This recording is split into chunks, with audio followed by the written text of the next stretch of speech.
Yes po mga kabarangay, isang magandang hapon po sa ating lahat. Maghahalo na ba ang balat sa tinalupan? Petisyon kontra petisyon?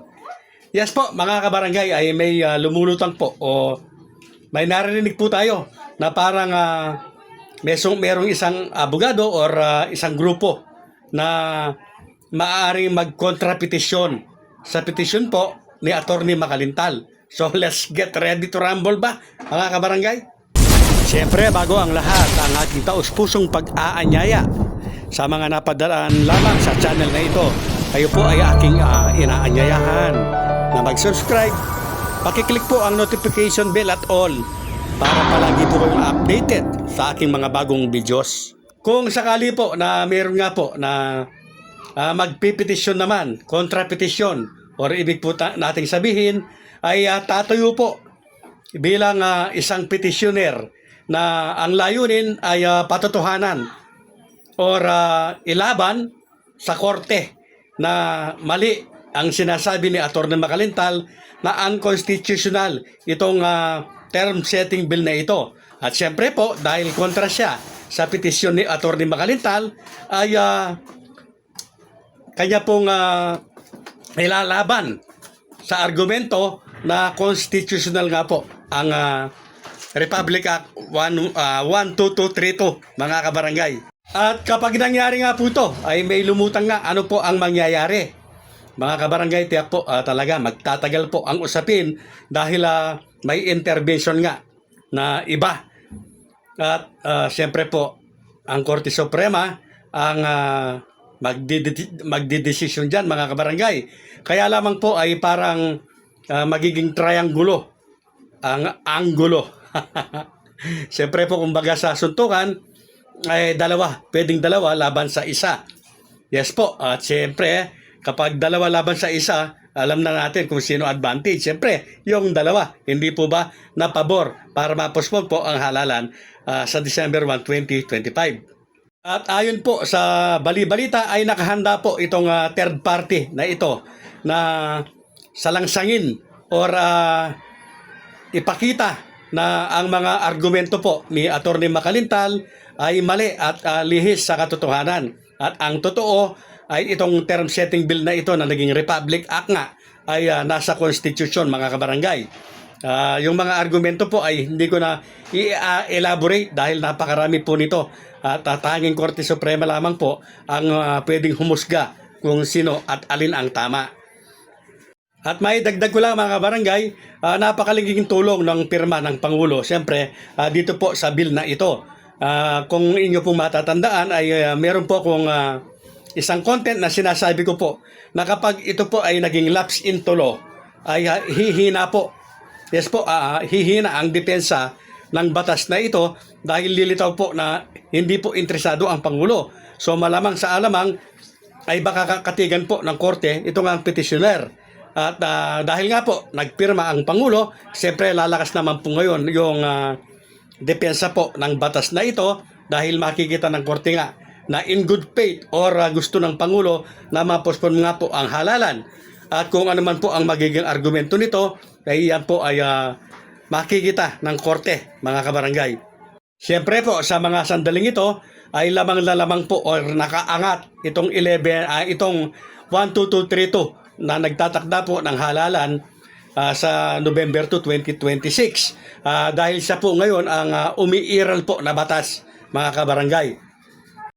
Kung totoo nga po na mayroon third party na question po sa petisyon ni Atty. Makalintal ay nasa kanya na po yan.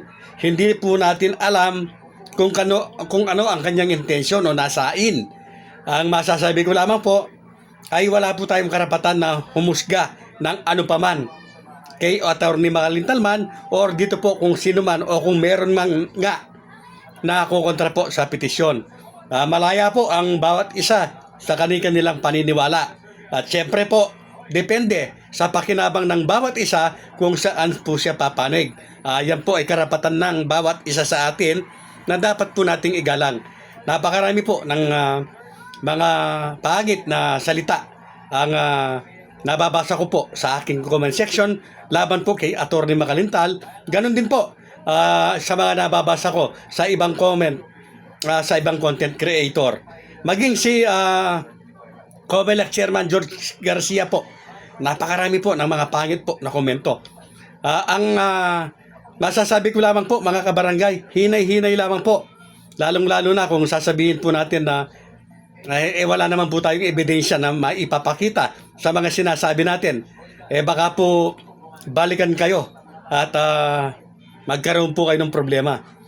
Tayakin lamang po na kung meron kayong kinukomment laban sa isang tao, ay tiyak dapat na meron kayong ilalaban sakaling kayo po ay balikan. Wala po tayong karapatan na usgahan ang sino man, mga kabarangay. Lalong-lalo na, yun nga po ay kung wala po tayong ebidensya sa akusasyon na ibinabato or ibabato po natin sa kanya.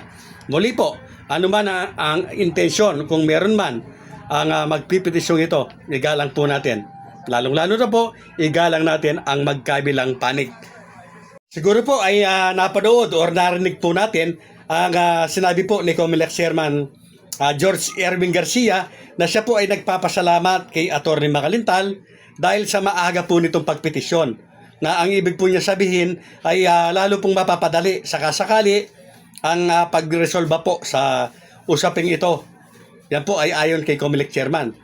Ganun din po sa ganang akin ay siyempre po dapat din nating pasalamatan ang ating Pangulo sa kanyang pagpirma. Bakit po?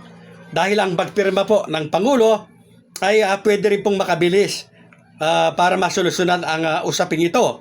Dahil kung hindi po pinirmahan ng Pangulo ang bill na yan po ay maglalaps in tulo. After po na maglaps in tulo, siyempre po may publication yan.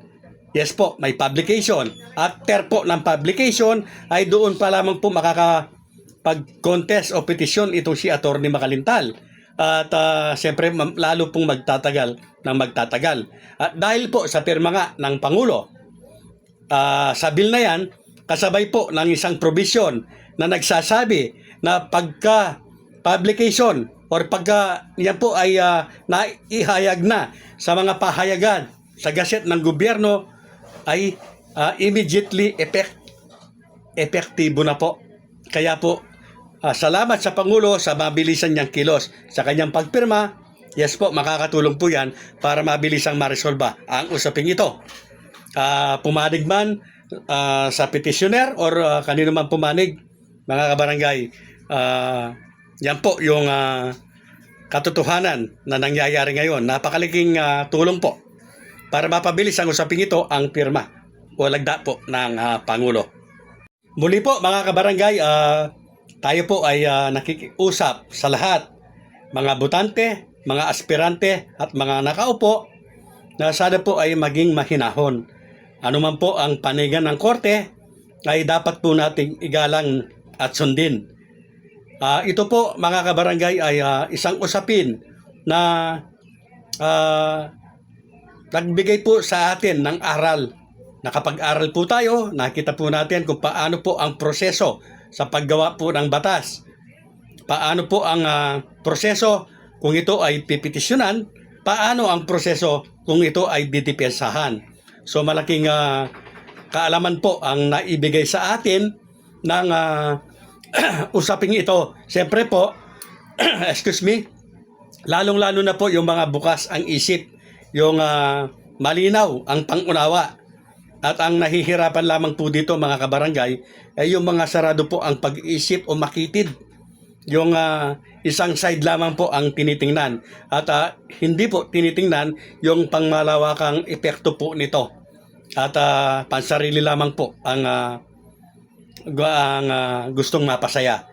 So muli po mga kabarangay, maging mahinahon, tanggapin po anuman ang maging resulta ng Korte Suprema or sino man ang kanyang panigan. Yes po, dapat po nating sundin.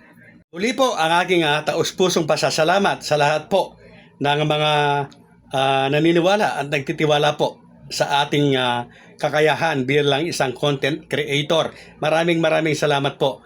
Doon naman po sa mga nasasaktan, hindi po nakakaintindi, isang pasensya na po at inihingi ko rin po ang inyong pangunawa. At Sana po ay darating ang araw na makita po ninyo na ang ating pong ginagawa ay para po lamang maihayag kung ano ang mga tunay po na nangyayari patungkol po sa usaping ito, Koider String.